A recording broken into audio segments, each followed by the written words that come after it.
ఎక్కడైనా ప్రతిపక్షం వాళ్ళు అధికార పక్షం వైపుకు మొగ్గు చూపడం కనబడింది. కానీ బెల్లంపల్లి విచిత్రం,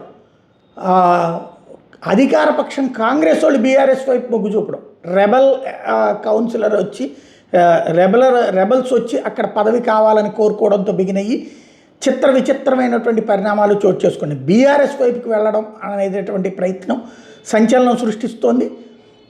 ఇప్పుడు కొన్ని చోట్లన రకరకాలైనటువంటి ప్రయత్నాలు చేస్తున్నటువంటి వేళ కాంగ్రెస్ పార్టీ కొన్ని చోట్లన ఎంఐఎంతో పొత్తులు పెట్టుకుంటోంది, కొన్ని చోట్ల బీఆర్ఎస్ వాళ్ళతో పొత్తులు పెట్టుకుంటోంది, కొన్ని చోట్ల బీజేపీతో పొత్తులు పెట్టుకుంటోంది.